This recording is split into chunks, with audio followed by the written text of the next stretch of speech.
Welcome back everyone. Welcome to civil services study. UPPSC की test series चल रही है। नेक्स्ट टेस्ट लगाते हैं, टेस्ट नंबर 99। आज हो गई है डेट 21 जून 2020। तो चलिए स्टार्ट करते हैं। तो चलिए क्वेश्चन नंबर 1 पर आ जाइए। निम्नलिखित कथनों में से कौन सा कथन जो है असत्य है। यहाँ 4 ऑप्शन दिए हैं, इनमें से एक इनकरेक्ट होगा। तो पहला है, लोकसभा अध्यक्ष भारत के संविधान, लोकसभा की प्रक्रिया तथा कार्य संचालन नियम तथा संसदीय परंपराओं से अपनी शक्तियों व कर्तव्यों को प्राप्त करता है। कौन? लोकसभा का अध्यक्ष। लोकसभा अध्यक्ष संसद के दोनों सदनों की संयुक्त बैठक की अध्यक्षता करता है। अच्छा, लोकसभा का अध्यक्ष संसद के संयुक्त अधिवेशन की अध्यक्षता करता है, तो बुलाता कौन है संयुक्त अधिवेशन? राष्ट्रपति। तो करेक्ट है ये वाला स्टेटमेंट भी। जब अध्यक्ष को हटाने के लिए संकल्प विचाराधीन होगा तो उसे लोकसभा में बोलने और कार्यवाही में भाग लेने का अधिकार होगा, किंतु मत देने का अधिकार नहीं होगा। और लोकसभा अध्यक्ष का वेतन और भत्ते संसद द्वारा निर्धारित किए जाते हैं। देखिए, बिल्कुल लोकसभा का अध्यक्ष का वेतन भत्ते संसद निर्धारित करती है। Character D. ये वाला जो है ना, सी, ये गलत है। क्योंकि जब अध्यक्ष लोकसभा अध्यक्ष को हटाने के लिए संकल्प विचाराधीन होगा तो उसे लोकसभा में बोलने का भी अधिकार है, कार्यवाही में भी भाग लेने का अधिकार है, लेकिन मत देने का भी अधिकार है उसको। हाँ, मत के साथ एक ये है पॉइंट कि जब मत बराबर होंगे ना, तब वो निर्णायक मत नहीं कर सकता, वो पहले मत दे सकता है। तो मत दे सकता है लेकिन निर्णायक मत नहीं पहले दे सकता है। गलत है वाला सी। तो देखिए, जब अध्यक्ष को हटाने के लिए संकल्प विचाराधीन हो तो वह मत दे सकता, परंतु मतों के बराबर होने की दशा में उसका विशिष्ट मत मान्य नहीं होगा। तो मत बराबर होने की दिशा में नहीं देगा, वो पहले दे सकता है वो, ताकि उसका निर्णायक मत ना हो जाए। चलिए भाई, क्योंकि उसी को हटा रहे हैं और फिर एंड में वही निर्णय लेके बच गया, इसलिए पहले मत दिलवा लो और निर्णायक मत नहीं देगा वो। ऐसा संविधान में लिखा है। क्वेश्चन नंबर 2 पर आ जाइए। निम्नलिखित कथनों पर विचार करें। जहां निंदा प्रस्ताव किसी एक मंत्री या मंत्रियों के समूह या पूरे मंत्री परिषद के विरुद्ध लाया जा सकता है, वहीं अविश्वास प्रस्ताव केवल पूरी मंत्री परिषद के विरुद्ध लाया जा सकता है। लोकसभा में निंदा प्रस्ताव को स्वीकार करने का कारण बताना अनिवार्य है, वहीं अविश्वास प्रस्ताव को लोकसभा में स्वीकार करने के लिए कारण बताना आवश्यक नहीं है। देखिए, पहले भी चर्चा हो चुकी है इस पर। करेक्ट है दोनों के दोनों स्टेटमेंट। तो क्या हो जाएगा? इसका आंसर सी हो जाएगा। तो याद रखिए, निंदा प्रस्ताव किसी एक व्यक्ति या एक से अधिक, किसी एक मंत्री या एक से अधिक मंत्री या पूरी मंत्री परिषद के विरुद्ध, लेकिन अविश्वास प्रस्ताव केवल पूरी मंत्री परिषद के विरुद्ध, किसी एक के विरुद्ध नहीं। और लोकसभा में अविश्वास प्रस्ताव का कारण बताना अनिवार्य नहीं है, लेकिन निंदा प्रस्ताव का कारण बताना पड़ता है। क्वेश्चन नंबर 3 पर आ जाइए। निम्नलिखित में से अनुच्छेदों का कौन सा युग्म लोकसभा के सापेक्ष राज्यसभा की शक्तियों का वर्णन करता है? लोकसभा के सापेक्ष राज्यसभा की अधिक शक्तियों का वर्णन करता है। अनुच्छेद 13 326, अनुच्छेद 78 368, अनुच्छेद 249 312 और 242 312। देखिए, लोकसभा के सापेक्ष राज्यसभा की अधिक शक्तियाँ इसमें खाली एक ही अनुच्छेद में है, अनुच्छेद 312, वो भी 249 और 312 है। तो इसका आंसर हो जाएगा ऑप्शन नंबर सी। 312 में क्या है? अखिल भारतीय सेवाएं हैं। अखिल भारतीय सेवाएं अनुच्छेद 312 में है संविधान के, जिसमें नियम बनाने की शक्ति जो है वो केवल राज्यसभा के पास है, लोकसभा के पास नहीं है। जैसे लोकसभा धन विधेयक के मामले में अपार शक्ति रखता है, राज्यसभा का उसमें कोई औचित्य नहीं है, वो माने ना माने। इसलिए 312 में जो है राज्यसभा के पास जो है सर्वाधिक शक्तियां हैं लोकसभा के ऊपर, अखिल भारतीय सेवाओं से संबंधित। क्वेश्चन नंबर 4 पर आ जाइए। निम्नलिखित कथनों पर विचार करना है। 2 स्टेटमेंट है यहाँ पर, बताना कि इनमें से कौन सा करेक्ट होगा। भारतीय उच्चतम न्यायालय का न्याय क्षेत्र संघीय मामलों तक सीमित है, वहीं अमेरिकी उच्चतम न्यायालय संघीय मामलों के साथ साथ नौसेना विद्रोह, नौसेना, समुद्री व राजदूतों के मामले से भी संबंधित है। देखिए, करेक्ट है पहला वाला स्टेटमेंट, जहां सुप्रीम कोर्ट ऑफ इंडिया जो है वो संघीय मामलों तक ही सीमित है, वहीं जो अमेरिका का सुप्रीम कोर्ट है वो संघीय मामलों के साथ साथ नौसेना, समुद्री वह राजदूतों संबंधी मामले भी देखता है। दूसरा स्टेटमेंट है, भारतीय संविधान भारतीय उच्चतम न्यायालय का एक क्षेत्र सलाहकारी न्याय क्षेत्र है, जबकि अमेरिका उच्चतम न्यायालय के पास कोई सलाहकारी न्याय क्षेत्र नहीं है। ये भी करेक्ट है, दोनों के दोनों करेक्ट हैं। इसका आंसर हो जाएगा सी। इसको पढ़ लीजिएगा कम से कम 2 बार। क्वेश्चन नंबर 5 पर आ जाइए। राज्यपाल मृत्युदंड की सजा को माफ नहीं कर सकता, चाहे किसी भी राज्य विधि के तहत मृत्युदंड की सजा दी गई हो। राज्यपाल कोर्ट मार्शल के तहत सजा प्राप्त व्यक्ति की सजा को कम कर सकता है या बदल सकता है। ये व्यक्ति है। देखिए, पहला तो करेक्ट है, दूसरा इनकरेक्ट है। राज्यपाल कोर्ट मार्शल के तहत सजा प्राप्त किसी व्यक्ति को सजा को कम ज़्यादा या बदल नहीं सकता, गलत है पहला वाला। दूसरा वाला स्टेटमेंट, ये राष्ट्रपति का काम है, तो केवल एक इसका आंसर हो जाएगा। तो राज्यपाल सैन्य अदालत के तहत सजा प्राप्त किसी व्यक्ति की सजा को कम करने या बदलने की शक्ति नहीं रखता है। क्वेश्चन नंबर 6 पर आ जाइए। निम्नलिखित कथनों पर विचार करना। पहला स्टेटमेंट है, जिला न्यायाधीश जिले का सबसे बड़ा न्यायिक अधिकारी होता है। उसे सिविल एवं आपराधिक मामले में मूल एवं अपीलीय अधिकार प्राप्त है।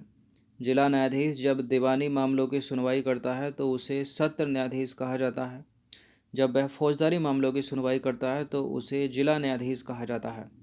आपने देखा होगा, अगर आप अपने ज़िले के डिस्ट्रिक्ट कोर्ट कभी गए होंगे या सामने से गुजरे होंगे, तो वहाँ लिखा रहता है जिला एवं सत्र न्यायालय और बाकी ज़िले का नाम जो भी है। तो इसमें पहला तो करेक्ट है, दूसरा वाला गलत है। पहला इसलिए करेक्ट है क्योंकि जिला न्यायाधीश जो है ज़िले का, डिस्ट्रिक्ट का सबसे बड़ा न्यायिक अधिकारी होता है। उसे सिविल एवं आपराधिक मामलों में मूल एवं अपीलीय अधिकार प्राप्त हैं। तो करेक्ट है पहला वाला स्टेटमेंट। दूसरा गलत है, क्योंकि जब जिला न्यायाधीश दीवानी मामलों की सुनवाई करता है तब वो कहलाता है जिला जज, जिला न्यायाधीश।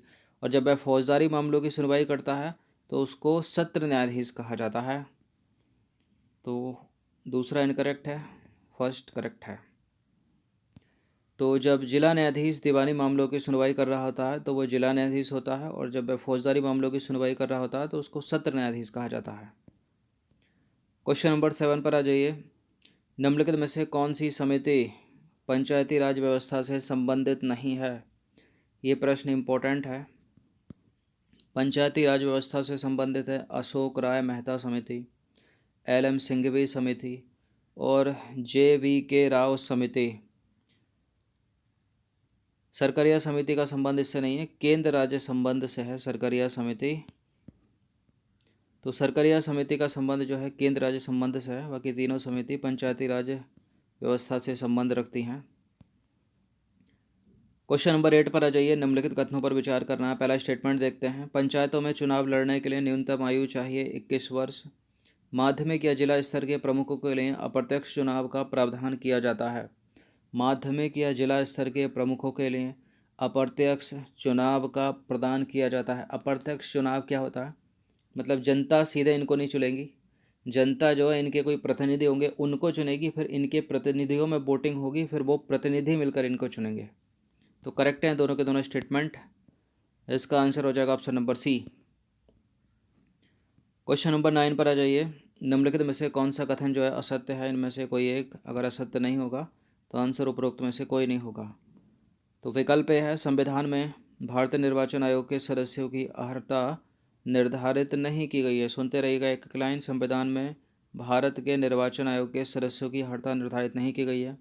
संविधान में इस बात का कोई उल्लेख नहीं किया गया है कि भारतीय निर्वाचन आयोग के सदस्यों की पदावधि कितनी होगी। संविधान में सेवानिवृत्ति के बाद निर्वाचन आयुक्तों को सरकार द्वारा अन्य दूसरी नियुक्तियों पर रोक नहीं लगाई गई है। देखिए, तो सारे के सारे करेक्ट हो गए, गलत तो कोई है नहीं। तो इसका आंसर लगाएंगे हम उपरोक्त में से कोई नहीं, क्योंकि ये सारे के सारे कथन सत्य हैं। 10वें प्रश्न पर आ जाइए। निम्नलिखित कथनों पर विचार करना है। पहला स्टेटमेंट है, जनजातीय सलाहकार परिषद वैसे राज्यों में भी गठित की जा सकती है जहां अनुसूचित जनजातियां तो हैं लेकिन अनुसूचित क्षेत्र नहीं। जनजातीय सलाहकार परिषद में कुल 20 सदस्य होते हैं, जिनमें 3/4 सदस्य राज्य विधानसभा में अनुसूचित जनजाति के प्रतिनिधि होने चाहिए।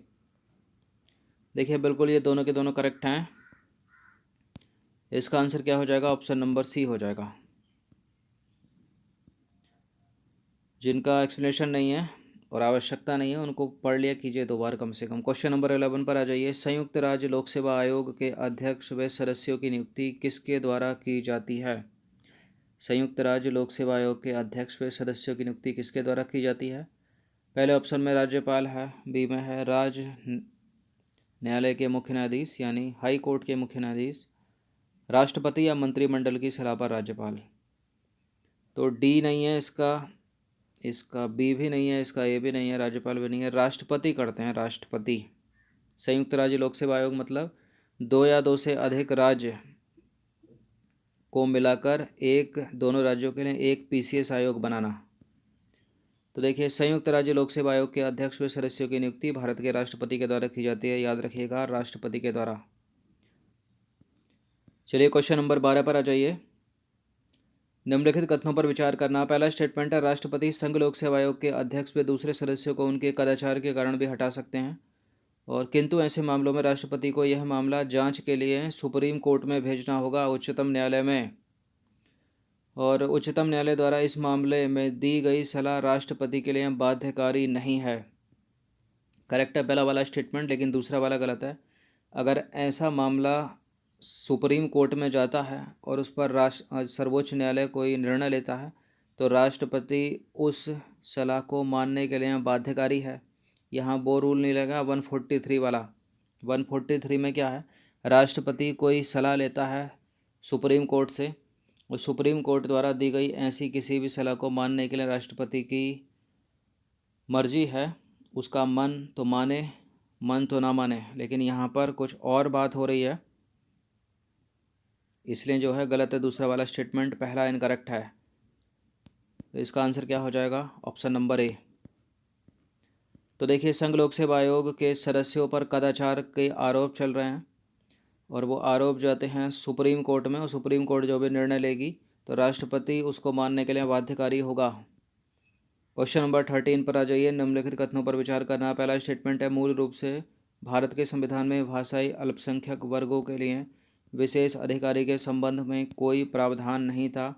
दूसरा स्टेटमेंट है, 7वें संविधान संशोधन द्वारा स्थापित इस विशेष अधिकारी का मुख्यालय इलाहाबाद में है। तो बिल्कुल देखिए, मूल रूप से भारत के संविधान में भाषाई अल्पसंख्यक वर्गों के लिए विशेष अधिकारी के संबंध में कोई भी प्रावधान नहीं था, और 7वां संविधान संशोधन अधिनियम द्वारा स्थापित इस विशेष अधिकारी का मुख्यालय जो है इलाहाबाद में है। तो इसका आंसर हो जाएगा ऑप्शन नंबर सी। ये दोनों के दोनों करेक्ट हैं।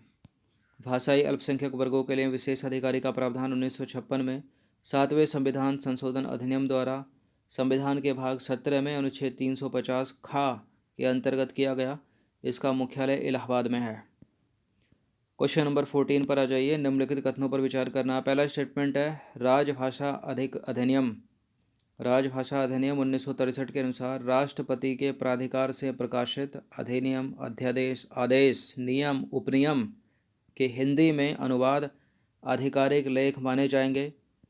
और दूसरा स्टेटमेंट है, उच्चतम न्यायालय केवल उन्हीं याचिकाओं को सुनता है जो अंग्रेजी में होती हैं। उच्चतम न्यायालय केवल उन्हीं याचिकाओं को सुनता है जो केवल अंग्रेजी में हों। देखिए, बिल्कुल करेक्ट है दोनों के दोनों स्टेटमेंट। सुप्रीम कोर्ट में जो याचिकाएं चलती हैं, जो फाइलें चलती हैं, उनमें लिखा होता है सब अंग्रेजी में, अंग्रेजी भाषा का प्रयोग होता है। भले ही वहाँ पर जज या फिर वकील लोग जो हैं आपस में हिंदी भाषा में बोले, लेकिन जो ऑफिशियल जो चलता है वहाँ पर जो लिखित होता है वो सब अंग्रेजी में होता है।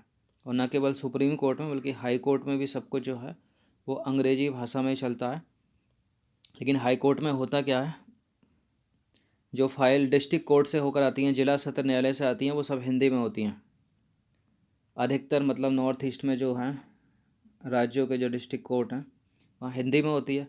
लेकिन मामला किसी तरह से जिला सत्र न्यायालय से हाई कोर्ट में चला गया, उच्च न्यायालय में चला गया, तो वो वहाँ क्या है, वो पूरी की पूरी फाइल जो है वो अंग्रेजी में ट्रांसलेट होती है, अंग्रेजी में अलग से छपाई जाती है प्रिंटर के द्वारा, फिर वो जज के समक्ष रखी जाती है। जब भी नंबर बोला जाता है कि हाँ फला आदमी का एक केस है, कुछ बुलेट पॉइंट होते हैं उसमें चार्जशीट का, वो हिंदी में रहती है, हिंदी अंग्रेजी दोनों में रखी रहती है इस तरह से।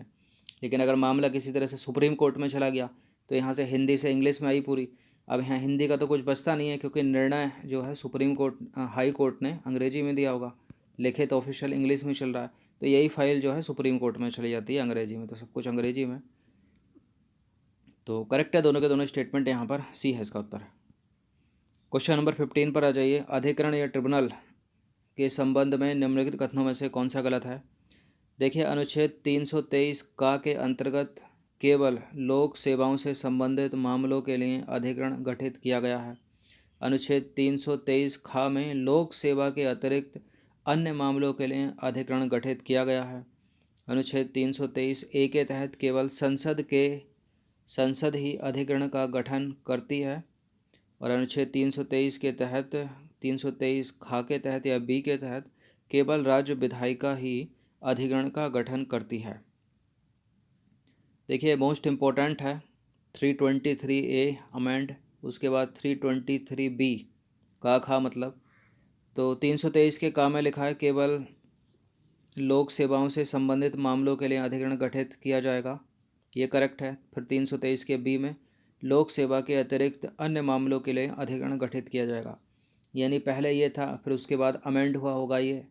तो का तो कह रहा है 323 का केवल लोक सेवाओं के लिए ही अधिकरण बनाएंगे, फिर खा कह रहा है लोक सेवाओं के अतिरिक्त अन्य मामलों के लिए भी अधिकरण गठित किया जाएगा। फिर 323 का में और क्या प्रावधान है, केवल संसद ही अधिकरण गठित कर सकती है।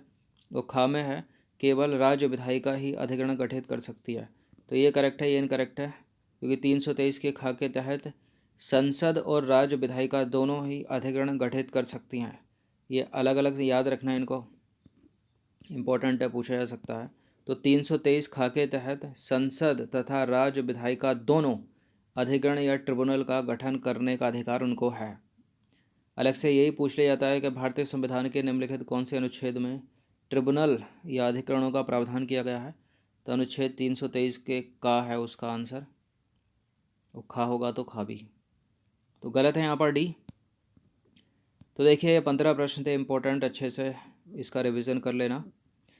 अगर टेस्ट पसंद आता है तो एक लाइक किया कीजिए, और जुड़ने के लिए आप सब्सक्राइब कर सकते हो। धन्यवाद।